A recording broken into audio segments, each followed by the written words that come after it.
Allez, bonjour à toutes et à tous, c'est JB de la chaîne JB Invest. Aujourd'hui, on se retrouve pour un épisode intitulé Baissier, car comme vous allez le voir, le CAC aujourd'hui a pas mal chuté. La tendance est malheureusement se concrétise à la baisse et on va voir ce que ça donne pour notre portefeuille. Alors, voilà, aujourd'hui, comme vous pouvez le voir, on a perdu pas mal. Alors, c'est dû à plusieurs choses. Je vais vous proposer alors je vais faire une modification dans le pourcentage des liquidités que j'alloue à cette stratégie. Euh, je souhaiterais en développer une deuxième cette année, on va dire en parallèle de la première. Et une deuxième qui sera totalement différente. Comme vous voyez, j'ai acheté du ASML Holding, j'ai acheté de l'Edenred, j'ai acheté de l'Essilor, j'ai acheté du Hermès, j'ai acheté du LVMH, etc., etc. Je vous ferai la liste tout à l'heure. C'est une toute autre stratégie que je mets en place. Et du coup, je suis en train de réfléchir un petit peu et je me dis qu'il serait pas mal, étant donné le nombre de liquidités que j'ai, environ 33 000 euros, euh, de pouvoir faire trois stratégies en même temps et voir l'efficacité de chacune. C'est-à-dire que ce que je suis en train de faire, j'y alloue un tiers.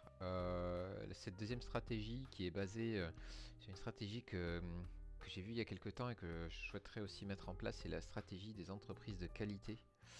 Euh, donc là, ce sont des entreprises où lorsque vous regardez en fait le bilan, vous voyez que ce sont des entreprises qui ont un avantage concurrentiel énorme, des marges de fou furieux, etc.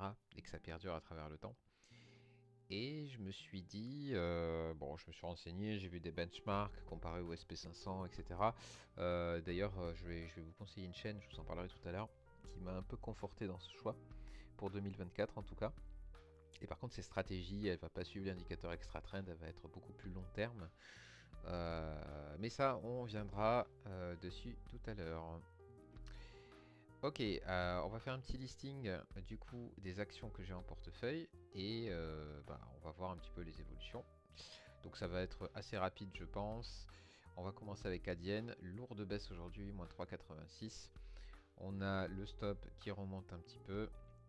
Mais bon, la tendance là est clairement à la baisse. Alors, petit baume au cœur, le gap ici a été comblé à quelques points près, on va dire.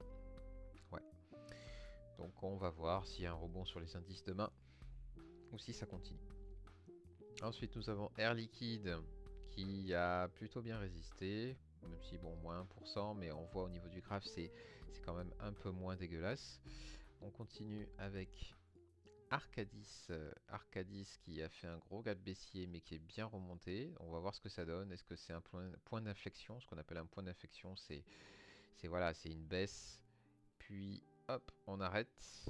Et est-ce que ça va rester comme ça et remonter? On ne sait pas.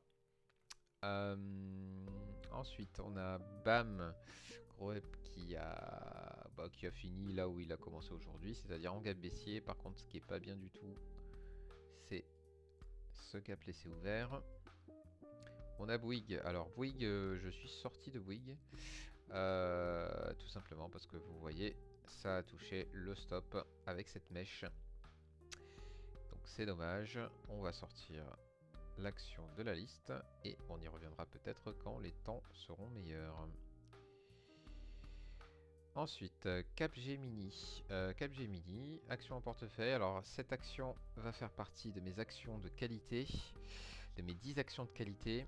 Donc je vais tout simplement l'enlever de cette liste et j'ai enlevé le stop aussi puisque dans cette stratégie on garde les actions de qualité.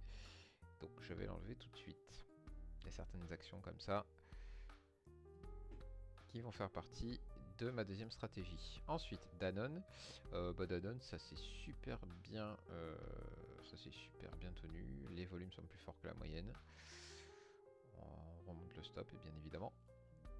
Dassault Systèmes. Alors Dassault Systèmes, c'est pareil. Dassault Systèmes, c'est une entreprise de qualité donc qui va être dans ma liste, ma deuxième stratégie. dont je vais vous parler juste après. Et donc celle-là, je vais l'enlever de la liste parce que ça ne sert à rien. Enfin, je créerai une autre liste qualité pour qu'on puisse les voir, hein. Mais hop là, elle sort de cette liste. Getlink, alors Getlink, je suis sorti. Vous voyez, je suis sorti. Il y a une mèche. Voilà, stoppé. Ce sont des choses qui arrivent. Bon, j'y suis pas resté très longtemps. Bon, on voit en plus qu'on est sorti de la zone de force. Ce fut bref. Ok, GTT, bon, une journée de baisse, rien à dire. Bon, pour l'instant, elle est encore sur la partie de la zone de force. Espérons qu'elle y reste. Orange, bon, on voit que les valeurs défensives, comme Orange, bon, ça performe pas mal. On va voir jusqu'où ça va aller. Nous, on remonte le stop. On est tranquille. Score, je m'y attendais pas, mais plutôt bien. Peut-être le début de quelque chose. On verra bien. Sodexo, ça s'est bien tenu. Franchement, c'est resté dans la zone de force. Très bien.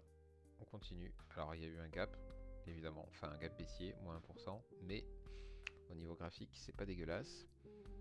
TomTom est rentré dans la zone neutre il y a 2 jours. Bon, elle y reste. Il se passe pas grand chose. UMG, ça essaye de se tenir. Ça reste en zone de force. On espère que ça va continuer. Alors, Landshot, ça n'a pas été actualisé. Oh, regardez. L'occasion de voir que, heureusement qu'on est sorti hier.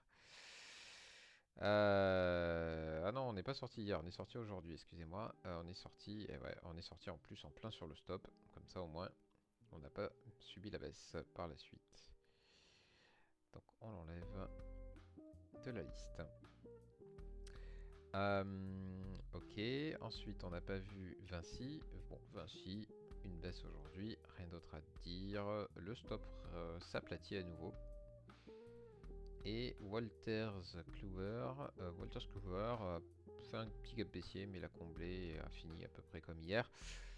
Donc tout va bien. Il me semble qu'on a acheté quelque chose hier. On a acheté quelque chose. Je vais le retrouver. Voilà, KPN. Donc je vais le rajouter. Alors des fois j'ai du mal à sauvegarder correctement. Voilà.